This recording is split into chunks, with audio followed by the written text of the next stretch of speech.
Saludo cordial para todas y todos nuestros seguidores de nuestras diferentes redes sociales. Aquí estamos en Río Noticias, dándole gracias primero a Dios porque permite que estemos aquí con una gran invitada que anda haciendo recorridos y hoy se encuentra aquí en Montería, en Córdoba. Ella es Mariluz Herrán. Bueno, que ella misma sea quien se presente y nos hable de su hoja de vida. Bueno, buenos días, es un gusto estar aquí en Río Noticias, en la ciudad de Montería. He estado recorriendo, vengo de Sucre y ya esta noche me regreso a Sucre, mañana me voy para el Cesar y termino en el sur de Magdalena. Mi hoja de vida, no sé qué te digo, yo soy santanderiana, nacida en Barranca, criada en Bucaramanga, especialista en derechos humanos, profesional en relaciones económicas internacionales, diplomada en francés, con diploma superior en integración, comunicación y periodismo. He estudiado un poquito de cosas y sobre todo muy identificada con la Colombia profunda. Ok. ¿Qué hace en Montería? ¿Qué hago en Montería? Estamos organizando unos equipos de trabajo para lo que se nos viene en el 2026 e identificando y empujando y apoyando asociaciones y organizaciones sociales, porque todavía hay muchas cosas que se pueden lograr del gobierno nacional. Ok. Bueno, ella es Mariluz Herrán, está trabajando con su partido, pero hay un tema pues, que la liga mucho al gobierno nacional y es la ex esposa del actual presidente de Colombia, Gustavo Petro. Vámonos a remontarnos por allá al año 1988, si no estoy mal, cuando Señor. usted ingresa a ser parte de ese partido que se llama M19. Usted siendo muy niña, ¿por qué llegó al M19? No, en el 88 no me integré, yo me integré en el 85, 84, 85 al M19. Primero fue a la Juventud Comunista desde los 11 años, luego al M19, a la guerrilla del M19. Me salí de la parte comunista porque pues me gustaba más el nacionalismo y la lucha que podíamos dar por nuestra gente.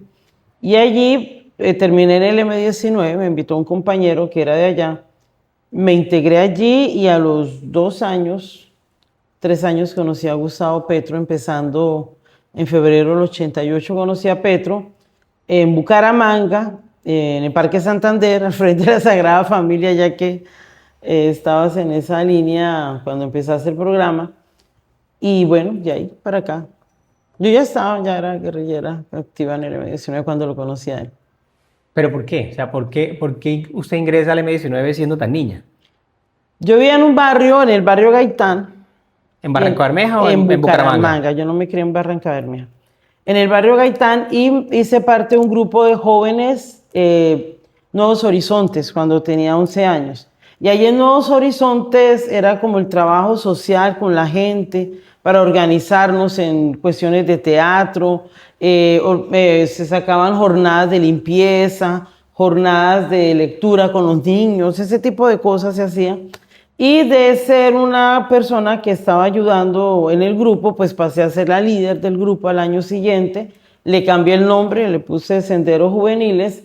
Eran 60 niños y 33 adultos. Pues desde muy joven asumí una responsabilidad y me iba bastante bien, la cosa era chévere. ¿Y cómo alternaba el colegio con senderos juveniles? Ah, no, yo salía del colegio y corra para allá. Eso sí era una cosa que todos los días estaba en esa. Tuve el apoyo de mi papá, mi mamá. Y la gente en el barrio me quería muchísimo. Eso era una cosa ya... Todo se movilizaba en torno a lo que hacíamos nosotros, que era también el teatro, la cultura, el teatro, la organización social. De verdad que era una cosa muy bonita allá en el barrio. ¿Y todavía lo sigue haciendo? Ya no hago teatro, cultura, pero seguimos haciendo. De toda la vida no he dejado de ser una mujer con fuerte inclinación hacia lo social, la defensa de los derechos humanos, y sobre todo y ante todo la dignidad de la condición humana, del ser humano, que es lo más importante. Nunca lo he dejado de hacer, siempre como pensaba desde muy niña, adolescente, ya adulta, he considerado que sí hay cosas que podemos cambiar y sobre todo la conciencia de la gente. Cuando a mí una vez que tenía yo que como 16 años me detuvo el F2, ya me habían torturado a los 15, eso fue como a los 14 años que me 14, detuvieron, sí. creo. Estuve... y me preguntaban quién le lavó el cerebro. Yo, a mí nadie me ha lavado el cerebro. O sea, para uno pensar en la gente, nadie le tiene que lavar el cerebro. Yo ya era militante del M19. En esa época fue que me cogieron y me torturaron y me hicieron todas estas marcas que tengo por acá, todo. Lo que tengo en el cuerpo, en el cuello, en el seno. Eso fue a los 15 años, fue bastante duro. O sea, hemos pasado por cosas muy difíciles, la familia también, y también los hijos hoy día siguen con situaciones complejas, como que, pero entre más nos persiguen, entre más nos hacen cosas, me metieron a la cárcel 13 meses, o sea, he vivido muchas cosas, más se fortalece uno y se convence de que el daño que a uno le quieren hacer y a su familia es algo que uno lo multiplica y lo fortalece con la gente, con el cariño de la gente. De verdad que la gente es muy bella y me dan cada día más fortaleza. Esa es mi siguiente pregunta, hablando pues de la condición humana que usted habla. Estuvo presa, ¿cierto? Muy niña, ya siendo parte del M19. Usted fue la primera mujer que salió de una cárcel, ¿cierto? Siendo Sí, parte yo del fui la M19. primera. Sí, cuando se firmó el acuerdo de paz del M19 con el gobierno nacional, yo fui la primera presa política en salir de la cárcel. Después de 13 meses. Sí. Allí, estando en esa cárcel, siendo privada de la libertad, ¿cómo veía la vida? O sea, era muy diferente a lo que estaba viviendo anteriormente. ¿Qué hizo estando en la cárcel con las otras mujeres? Ah, no, el paso por la cárcel, estando uno muy joven, 17 años, no fue, o sea, no fue para echarme a morir, llegamos a la cárcel distrital de Ibagué con otra compañera, Marisela, un compañero del M19 me entregó, le dio miedo que lo torturaran o lo pellizcaron y algo, y él en medio de la presión me entrega, me detienen frente a una clínica que hay en Ibagué yendo para el barrio Jordán. Él está en un jeep blanco y veo que vienen 3, 4 hombres que uno ve que están armados. Ese día yo estaba con Gustavo en el apartamento que teníamos en la calle 21, cerca de la Plaza de Mercado en Ibagué. Él me dijo, no te vayas armada porque se te nota mucho en la camisa, que era blanca y se notaba. Me dijo, no te vayas armada. Y pues yo siempre andaba armada ya. Y salí a la cita que tenía con esa persona, pero cuando llego es el F2 el que me detiene. Y antes de que me detenga el F2, pues yo me pongo a gritar que me iban a desaparecer, porque era usual que nos desaparecieran. Y por casualidad de la vida viene bajando Darío Romero. Darío Romero era concejal del Partido Liberal. Días antes o semanas antes nosotros habíamos empezado una propuesta de paz para la nación. Yo era la segunda al mando del Frente Tulio Varón, un frente urbano en Ibagué, y hacíamos presencia en la zona veredal, creo que eso nunca lo había dicho, en la zona de las veredas allá en Ibagué, presencia armada, pero la gente nos invitaba a sus casas, nos daban chocolate, café, hasta cerveza, nosotros haciendo propaganda guerrillera con la gente e invitándolos al diálogo con la paz. Ya habíamos en diciembre, el 9 de diciembre, habíamos estado en el Teatro Tolima. Yo era la responsable de la célula que hizo presencia en el teatro lleno como con 300 campesinos. Allá llegó el ejército, se tomó eso, se llevaron a una compañera Lucero y los campesinos deciden decir que ellos hacen la toma del Teatro Ibagué, pero era una reunión que se había convocado para dar a conocer nuestra propuesta de paz. Pues el ejército hizo la toma. Nos cerraron, hicieron el cerco, se llevaron a Lucero y la protesta del campesinado fue el que hizo posible que devolvieran a la compañera. Y allá pues yo me vestí de campesina, los mismos campesinos me prestaban sus ropas, me cambié allá con ellos y nos devolvieron a la compañera y salimos luego a comer pollo como a 2 cuadras de donde habíamos hecho la toma del teatro. Eso fue, de verdad que fue algo muy bonito porque la gente quería desde esa época la paz y eso fue un hecho espectacular. De pronto está por ahí reseñado en algunos medios, pero de pronto los periodistas lo eso le iba a recuerdan. preguntar, ¿todo eso está plasmado en algún libro? No, eso nada de eso está, nada. Pero hay que hacerlo. Hay que hacerlo, Sí. hay que hacerlo. Bueno, Luego caigo a la cárcel, que me entrega el compañero. Darío Romero es el que da a conocer la noticia. Petro se asusta muchísimo. Él era Gabriel, se llamaba Gabriel allá en la compañía de Julio César Gaitán, que era la que operaba en el Tolima. Y hace el escándalo más grande, me llevan el F2, ya era la segunda vez que me detenían, la primera había sido en Bucaramanga cuando La torturaron. después, no me acuerdo cuándo fue que me torturaron y cuando ellos me detienen o después. Y pues allá en medio de la presión que uno tiene, pues yo ya estoy acostumbrada a soportar presiones. Y pues allá no dijimos nada, me llevan para la cárcel porque ya salió por los medios que me habían detenido, porque estábamos en una propuesta de diálogo para el país. Y nos detienen, nos meten a la cárcel, yo duré 13 meses y cuando llego esa noche a la cárcel, pues las condiciones en las cárceles no son las más fáciles para las mujeres. La Distrital de Ibagué era una cárcel en donde tú entrabas, por aquí queda el patio 2, se pasaba al patio 6, 5, el patio 6, el 5, y se bajaba al patio 7, que era el chalet. Todo esto era de hombres. Y las mujeres estábamos en el rincón, en el patio 7, el chalet. Desigualdad. Pasábamos por el patio 6 y el patio 6 tenía piscina, tenía un casino, tenía minitejo, era el patio de los ricos. Y había muchas personas que eran pilotos que manejaban las avionetas del narcotráfico. Y allá estaban presos los señores. Y nosotros pasábamos y llegábamos allá.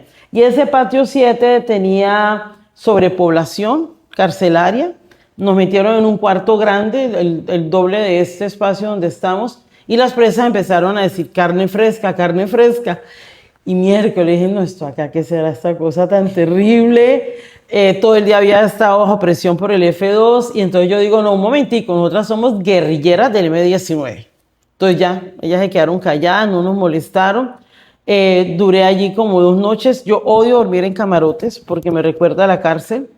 Y me fui entonces, me sacaron de ese cuarto grande, que eran como 70, 80 mujeres. Era un patio para 70 mujeres, habían como 130, 140, a uno pequeño que se llama especiales, donde había solamente 3 camitas. Pero al frente de la celda en la que yo estaba, había otra que era la número 3, y eran las mujeres que la misma policía cargaba con papeletas de droga, de bazuco, ese tipo de cosas, porque ellas se las llevaban para el CAI de la 21 y las obligaban a tener relaciones sexuales, las violaban. Los mismos policías las violaban y si ellas no hacían lo que ellos querían, entonces las cargaban con droga. Esa era la historia que ellas me contaban a mí. Había una que le decía la chula. Me decía, no, mamita, a mí me metieron acá porque yo no quise hacerle no sé qué tipo de cosas a los policías. Y la cargaron y las metían año y medio en la cárcel a ellas, justo porque los policías lo que hacían era violar a estas mujeres. Y ellas pagaban allá en la cárcel y en el patio 3 era bastante duro y pesado porque eran las mujeres que ejercían la prostitución porque sus maridos las obligaban. Entonces las paraban en una esquina, muchas de ellas decían, no, yo tengo a mi marido. Y yo, pero ¿cómo va a ser tu marido si él te está prostituyendo? Pues ellas ejercían la prostitución y luego le daban la plata al marido cuando terminaban al día siguiente. O sea, encontré muchas historias que son muy difíciles para las mujeres, que todavía siguen existiendo, y allá lo que hice yo fue, no, vamos a organizarnos en comités. Yo organicé comité de música porque hasta estudié, yo aprendí a tocar el saxofón y el clarinete. En un año. En 13 meses que no hice, a mí esa vaina se me olvidó ya. Aprendí a tejer y hacía saquitos. Teníamos comité de música, comité de deportes, comité de salud, comité de los que se encargaban de la cuestión de la comida, eran los hombres las que nos servían y había un comité organizado para mirar eso. Nos encerraban a las 5 de la tarde, me hablé con el director de la cárcel, creo que se llamaba Jaime Carrillo, porque a nosotras nos encerraban a las 5 y a los hombres a las 8 de la noche. Entonces me dije, mire, señor director, nosotras no vemos la luna, no vemos las estrellas, no podemos ver un partido de fútbol. Creo que Colombia ganó una copa en esa época. La Copa América. La Copa América, creo que fue uno de los nacional. Creo que fue Nacional ganó en el 89 la Copa Libertadores. Esa, la Copa Libertadores, ahí yo estaba en la cárcel. Y entonces el director de la cárcel accedió a dejarnos con el horario igual que los hombres. Yo creo que desde ahí empecé yo a buscar la equidad para las mujeres y logramos muchas cosas. De verdad que mi paso por la cárcel fue un aprendizaje, no fue una pérdida de tiempo, pero sí se lograron hacer cosas allá dentro de la cárcel. ¿Y actualmente sigue trabajando por las mujees? Sí.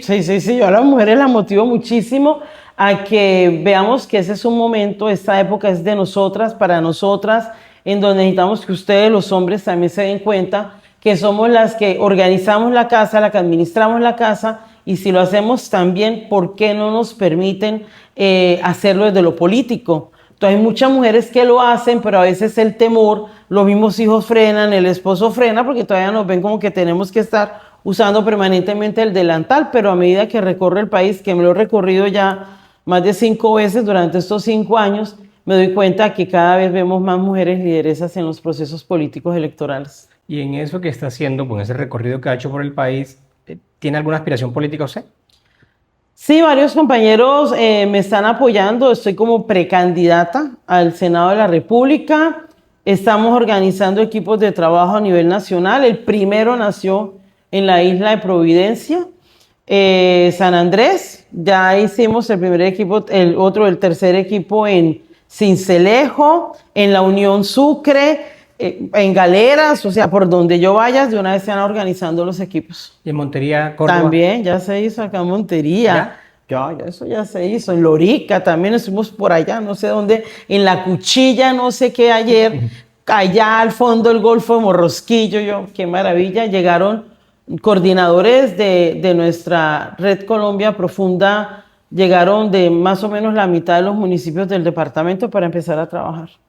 Después de esos 13 meses que usted dura privada de la libertad, usted sale y retoma su unión amorosa con el presidente Gustavo Petro. El presidente me visitaba todos los sábados, me llevaba una chuspita de mercado, eso se arremangaba, como dicen para allá, arremangarse la camisa, eso acá un nudo completo, su pantalón blanco con esos bolsillos negros, mano, y yo, este hombre, sus tenis blancos con esos cordones negros, esas gafas gruesísimas.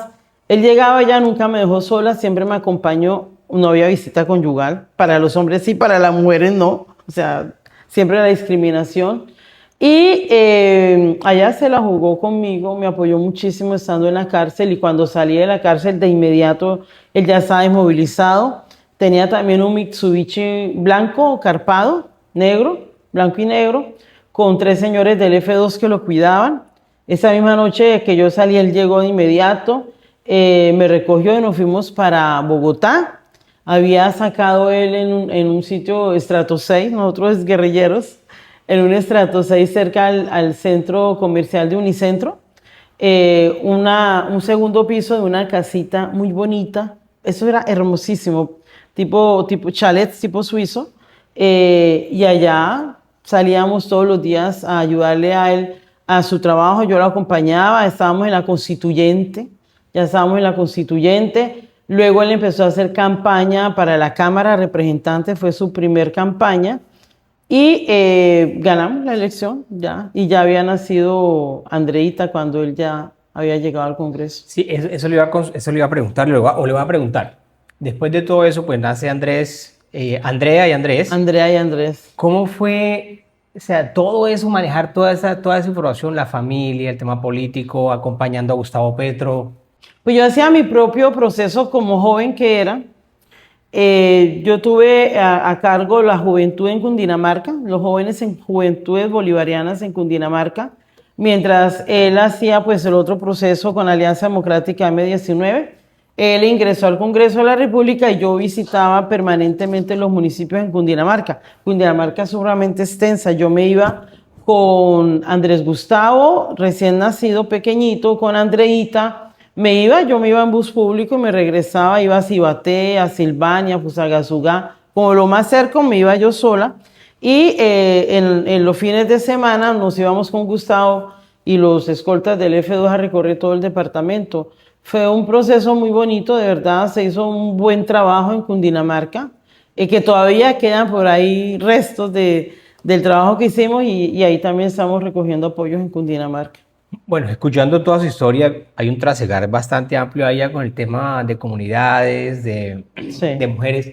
¿Por qué hasta ahora piensa darse el paso al Senado? No, yo siempre he sido una mujer que ha liderado procesos, pero mi matrimonio con Gustavo Petro hizo que yo me hiciera a un lado para apoyarlo a él. Cuando ya nos divorciamos en el 2003, yo ya había empezado, hacía años atrás, un proceso, nosotros invitamos en el 94 a Hugo Chávez, militar, venezolano, lo invitamos después de, bueno, hay que conocer un poco la historia venezolana y la cuestión del petróleo, pero cuando Hugo Chávez invitado a Colombia, lo habían dejado libre. Pérez, el presidente Pérez Carlos Andrés Pérez lo había dejado libre en una amnistía y este hombre empezó a hacer un proceso de recorrer Latinoamérica y el primer país donde él llegó luego de salir de la cárcel por amnistía fue a Colombia. Se invitó con Gustavo Petro, José Cuesta también estuvo allí y empezamos a acompañarlo y uno siempre tiene eso acá como que en la venita, la cosa política. Él dijo que se había inspirado en su proceso político de lo que había hecho en la zona de frontera, que conoció el M-19, que conoció lo que hicimos con la constituyente y por ahí empezó también su proceso para trabajar por su país. Luego nos divorciamos con Gustavo Petro en el 2003, pero yo ya venía nuevamente retomando el tema político. Cuando nos divorciamos, yo me fui para Venezuela, iba muy seguidamente a Venezuela a trabajar el tema del presidente Chávez, que también se hizo aquí en Colombia, para conocer cómo se desarrollaba esto allá. Se logró voltear el proceso de la renta petrolera, en donde el 80% de los ingresos petroleros en Venezuela se iban para Miami, en manos de los de la Cuarta República, y con Chávez llega la Quinta República y allí se logra que el 80% se quede en Venezuela, pese a que el 20% se podía fugar. Pero se hizo toda una inversión en Venezuela para su desarrollo. De eso podemos hablar algún día de una manera más extensa para que la gente conozca qué fue lo que pasó con Venezuela. Y yo empecé nuevamente mi proceso político, organizativo en Colombia. Ahí fue cuando me persiguió el ejército, me estaban investigando en el 2007, me hicieron 3 atentados. Han pasado muchas cosas. En el 2002 fue el primer atentado. Yo todavía estaba casada con Gustavo, eso fue muy difícil, o sea, hemos pasado por muchas cosas y luego pues ya entré a trabajar. Gustavo Petro fue candidato a la alcaldía por Bogotá y yo dije me quedo quieta con Venezuela para no perjudicar la imagen de Petro en el sentido que digan que lo estoy financiando, que estoy trayendo plata a Venezuela, que vamos a traer a Venezuela para Colombia. Y no, yo me quedo quieta porque pueden utilizar mi trabajo político con Venezuela, político-social, entonces mejor me quedo quieta y entré a trabajar al Parlamento Andino en abril del 2012. Ya Petro estaba de alcalde, pero antes le habían hecho un atentado a mi hijo Andrés Gustavo el día después de que Petro gana las elecciones para la alcaldía y como que eso acelera más tener que hacer cosas para proteger la familia. Y bueno, pues ahí empezó todo un proceso como quedarme quieta realmente con Venezuela y me puse a trabajar en el Parlamento Andino. Luego llegué a trabajar 4 años al Consejo Nacional Electoral y mi hijo Andrés Gustavo me dice, mamá, tú te vas a quedar toda la vida detrás de un escritorio en una oficina, tú eres una mujer que tiene un proceso político, entonces vayas a hacer política. Me dijo mi hijo, pues mamá, vuelve a hacer lo que a ti te gusta y por mi hijo Andrés Gustavo fue que volví a hacer política. Ok. Bueno, ya vamos a hablar un poco más de política, entonces vamos a adentrarnos a ese tema. ¿Cómo está ese tema ahí con todo el tema del gobierno, con los partidos? ¿Cómo está ese tema actualmente? Bueno, nosotros tenemos varias situaciones. Uno, un mensaje muy importante para el pueblo colombiano, y es que apenas somos nuevos, novísimos en este proceso de ser gobierno. Que ustedes permanentemente votaron por los mismos de siempre porque tal vez no había otra opción. Que Gustavo Petro gana la presidencia, pero no la gana solamente con el voto de la izquierda, la gana con el voto de otros sectores pensantes y conscientes de que el país tenía que tomar otro rumbo. América Latina tomó un rumbo distinto empezando este nuevo siglo XXI, pero América Latina seguía siendo una isla. Y como seguía siendo una isla, aquí en Colombia se seguían violando permanentemente los derechos de nuestro pueblo colombiano, se seguía permanentemente en un proceso de persecución y atentados contra la población en nuestro país. Recordemos los años 80, los años 90, comenzando el año 2000. Este nuevo siglo fue muy difícil para nosotros como pueblo colombiano y el retomar nuevamente un proceso de conciencia de la gente, concientización del pueblo colombiano, es lo que permite que logremos llegar a la presidencia. Yo fui a la Unión Patriótica, fui a las primeras víctimas de la UP, esto me lo hicieron porque era la UP, aunque por debajo de mesa era el M19, 300.000 muertos, y esos 5.000 muertos, perdón, los 5.000 muertos que hubo con la Unión Patriótica, en contra de la Unión Patriótica, nos dejaron una marca también de temor a muchos liderazgos en nuestro país.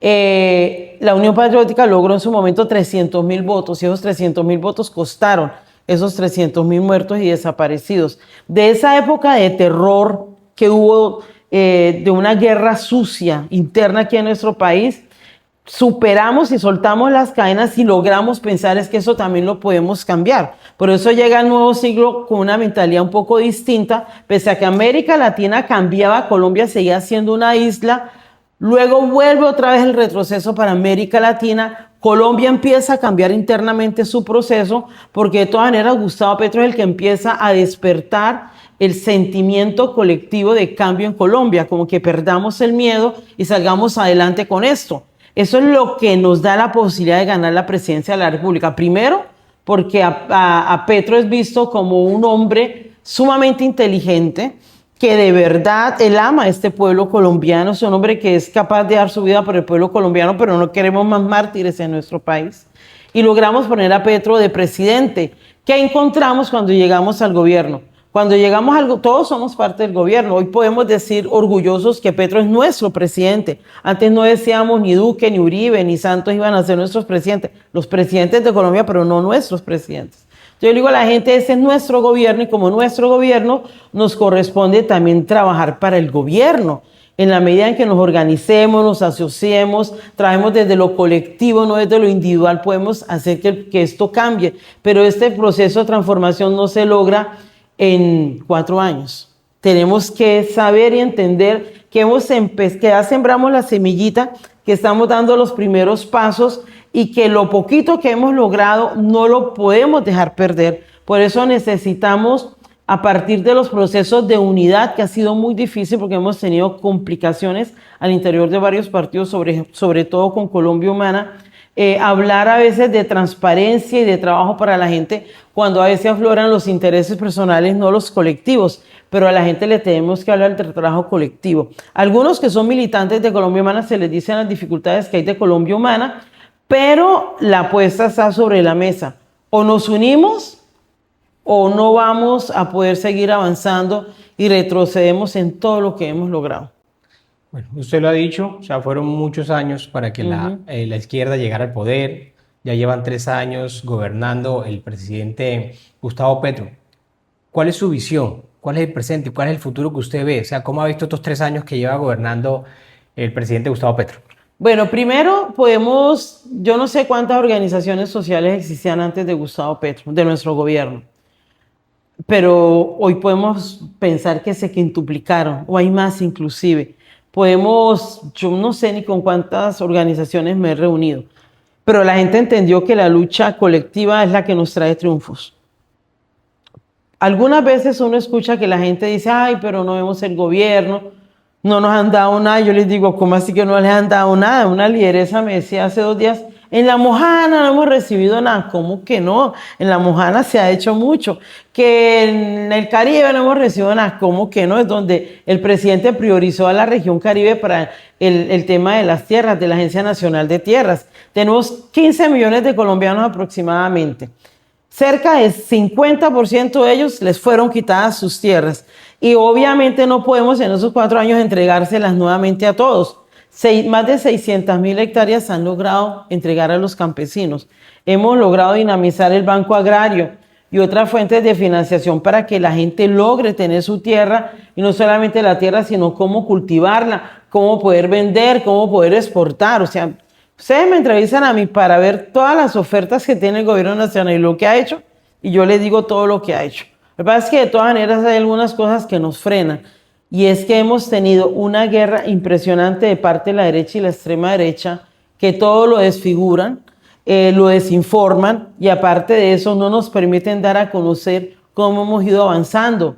Pero, por ejemplo, del Ministerio de Salud que es descentralizado como el de educación, se logró emitir una resolución en julio en donde podemos hacer que el Ministerio de Salud llegue a través de las juntas de acción comunal, de las organizaciones sociales, para mejorar el sistema de salud en sus municipios. Desde el Ministerio de Educación se escogieron ya una cantidad de municipios para instalar la ampliación de los colegios a través de unos sistemas modulares. Son cerca de 3.000 colegios en el país, o sea, hay una cantidad de cosas que la gente no sabe, pero que están ahí. El Ministerio de la Igualdad tiene 26 programas a través de los cuales la gente puede llegar para toda la población.